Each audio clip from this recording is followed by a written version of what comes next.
Hey there, welcome to my YouTube channel. This is Unit 1 Electrostatics, and the topic we are going to discuss today is line integral of electrostatic field is path independent, or we can say that work done in carrying a test charge in electrostatic field is independent of path. By discussing this article, we will lead to the conclusion that electrostatic field is conservative in nature. So let us start this article by considering three mutually perpendicular axes x, y and z such that these axes are acting at the angle of 90 degree and meeting at the point O, that is origin of the coordinate system, and at O let us assume a positive source charge plus q is placed.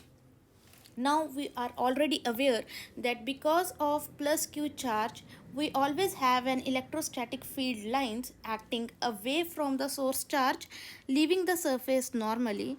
So let us take this first line and the another electrostatic field line acting in these directions. Let us mark the first point as A and the second point as B, and let us say RA vector represents OA and RB vector represents the position vector of OB. Now let us assume that we have to carry plus q naught charge from A point to B point along any arbitrary path like this. So now what we need to do, we need to find the line integral of electric field. So in order to find the line integral of electric field, we will divide this arbitrary path into infinite number of equal small parts, because in physics we always divide a bigger thing into the smaller parts, that is called the differentiation. And when we add all these infinite number of equal small parts, we call it integration. And now on this path, let us consider two points P point and Q point lying very close to each other such that it appears that PQ forms a straight line.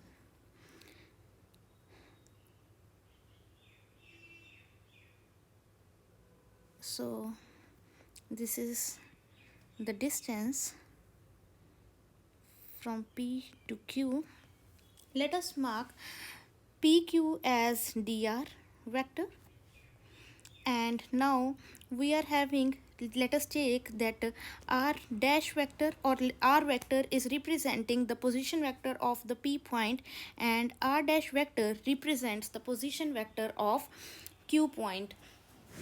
Now we are ready with the diagram, and we need to apply some of the previous definitions in order to reach the value integral E dot dl.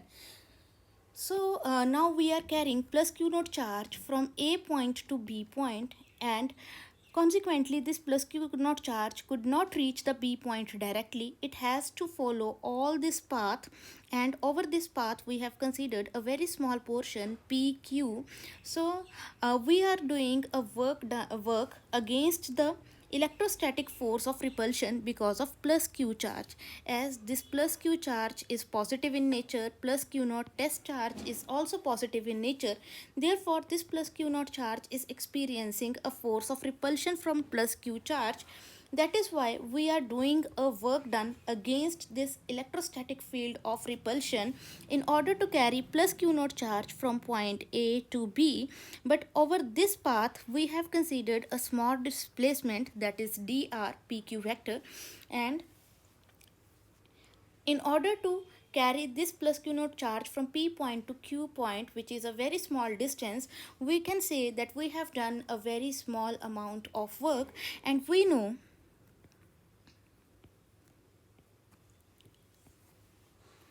work done, small work done dw is equals to force into small displacement. So we can say dw is equal to F vector dot dr vector.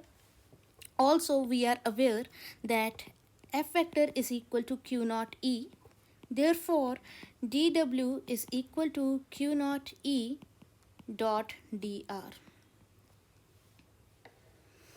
Now we have to take the integral, because what we have to do, we need to find out the total work done which is carried out while taking plus q naught charge from a point to b point. So when we add up all these small work done, we will come with the total work done. So in this case, when we add up all the small work done, that is all the small infinite work done, we have to integrate. Therefore I can put the integral symbol, that is w is equal to integral of dw. That is, we are doing a work done in carrying a plus q naught charge from a point to b point, is equal to q naught e vector dot dr vector, and put the integral sign here as well. We are moving it from the position vector ra to rb. Now q naught is constant, it will always remain constant. Therefore taking it out of the integral, we are left with w is equal to q naught integral e vector dot dr vector ra rb. And taking the q naught on the left hand side, we will get w upon q naught is equal to integral e vector dot dr vector, and now we have ra to rb as a limit. Now it is clear to you that what we are going to do, we are going to do that if we will take the integral of electric field intensity, that is E vector dot dr vector, then the result will be independent of the path followed. So this is the article, this is the heading of our article, that line integral of electrostatic field is path independent. So that is what we are going to prove, that line integral of electric field intensity is independent of the path followed. And same thing over here, work done in carrying a test charge in electrostatic field is path independent. That is, work done per unit charge, per unit test charge is equal to independent of the path. So that is what we are going to prove in this article. Now we know that E vector is equal to 1 upon 4 pi epsilon naught q upon r square r cap. We cannot represent it in the form of r cap, so let us substitute the value of r cap. We know unit vector is equal to a vector divided by its own magnitude. So whenever a vector divided by its own magnitude, we have a unit vector. So in this case, we have r cap is equal to r vector divided by r. Therefore substituting this value, we will get E vector is equal to 1 upon 4 pi epsilon naught q upon r square r vector upon r. So we have final expression 1 upon 4 pi epsilon naught q upon r cube r vector. And the question arises, why we cannot put r cap in the equation which we have found. So in this equation we cannot enter the value 1 upon 4 pi epsilon naught q upon r square r cap, because we are having a dot sign over here. We need to solve the dot sign. In order to solve the dot symbol, we have to keep left hand side and right hand side along the dot to be a vector symbol, to be of a vector type. So that is why we will not put this value, rather we will substitute this value in the equation. So while we will use this equation, let us mark these equations and say this is our equation number 1 and this is our equation number 2.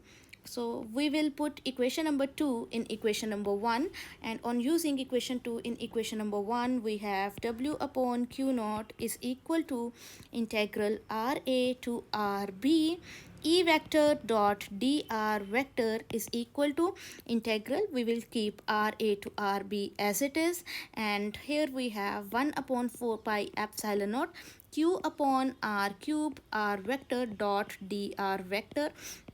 And now we are left with 1 upon 4 pi epsilon naught q, and we will not take r cube outside, and we will keep it as ra to rb r vector dot dr vector whole divided by r cube, because we need to solve this equation further. And let us mark this equation as equation number 4. Now we do not have the value of r vector dot dr vector, and we need to find the value of r vector dot dr vector. And in order to do this, we need to consider the diagram once again. Here we are having a triangle OPQ. So in this triangle, just observe carefully that one vector is acting from O to P, another vector is acting from P to Q, and the third vector is acting from O to Q. So it reminds us a law of vector addition, triangle law of vector addition, that is, if two vectors are represented in magnitude and direction by the two adjacent sides of a triangle, then the direction is represented by the closing side of the triangle taken in the reverse order. From this definition, we have OP vector plus PQ vector is equal to OQ vector, as it is clear from the diagram. So now we have R vector plus dr vector is equal to R dash vector. But still, from this equation is not giving us the value of r vector dot dr vector, of which we were looking for. So now what we can do, we can just square this equation. Let us put square on this equation, and squaring both sides, we have r vector plus dr vector whole square is equals to r dash vector whole square. So we have r square plus dr whole square plus 2r vector dot dr vector is equal to r dash vector. So dr is small, therefore square of small value is very small, therefore this term could be neglected. So hence we are left with r square plus 2r vector dot dr vector is equal to r dash square. Now from this equation we can just simplify it furthermore, and we will be having that 2r vector dot dr vector is equal to r dash square minus r square. So this implies we have r vector dot dr vector is equal to r dash square minus r square whole divided by 2. And again we can simplify it further.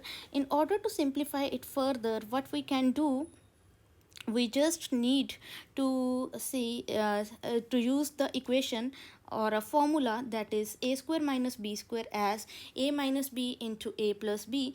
That is why I will write it as r dash minus r into r dash plus r divided by 2.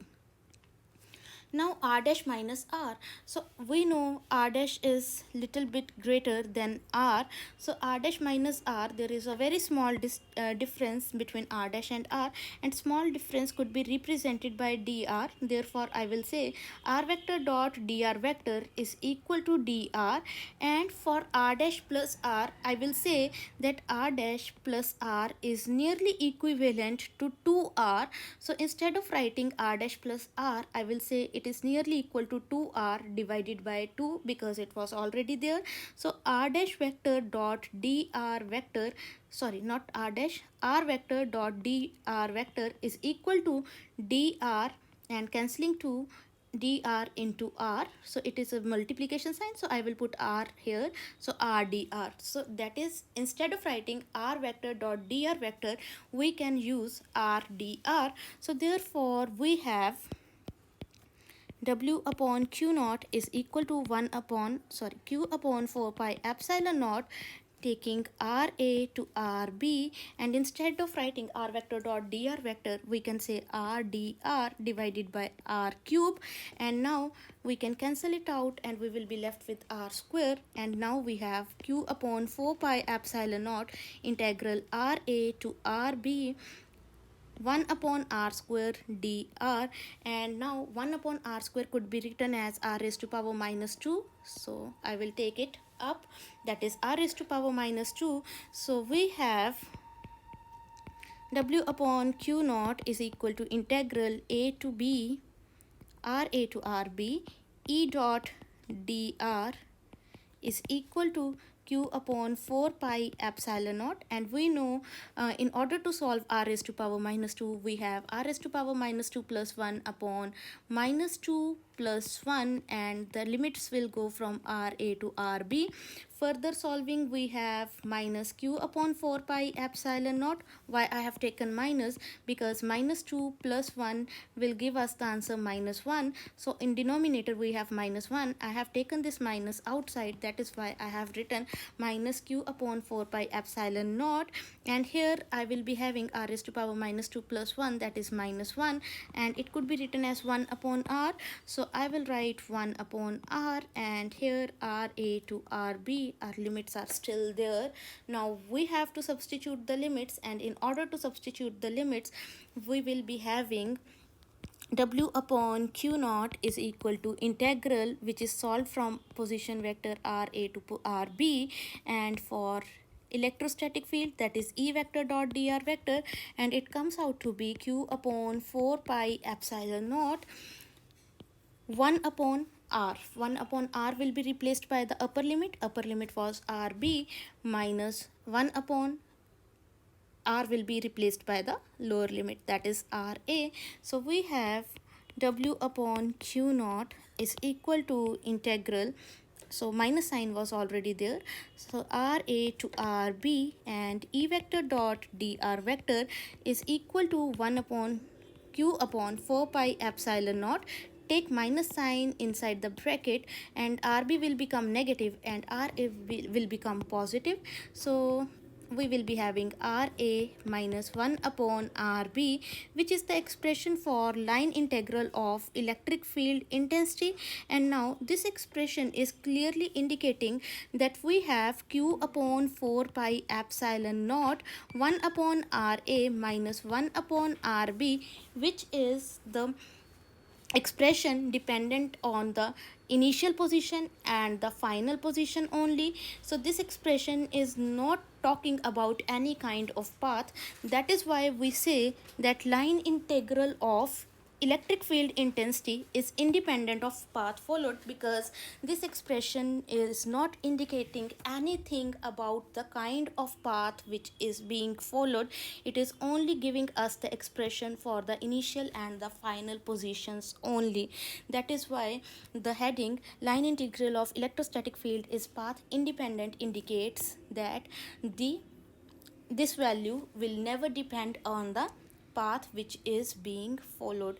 Now even this point is proven that work done in carrying a unit positive test charge in electrostatic field is path independent. So w upon q naught is also having a same expression, which is a path independent expression. Now we need to conclude that how electrostatic field is conservative in nature.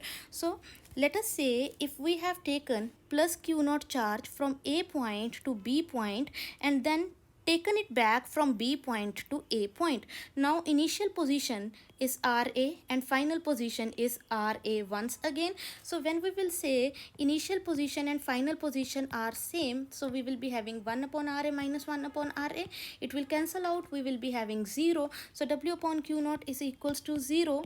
That means we have w is equals to 0 multiplied by q naught. Answer will again come out to be 0.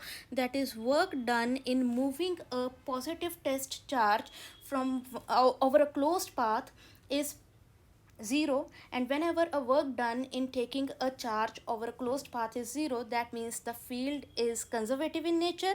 Hence this article tells us that electrostatic field is conservative in nature. I hope you have understood the concept. If yes, then do not forget to press like, subscribe and share button, and do press the bell icon in order to get the latest notifications on my videos.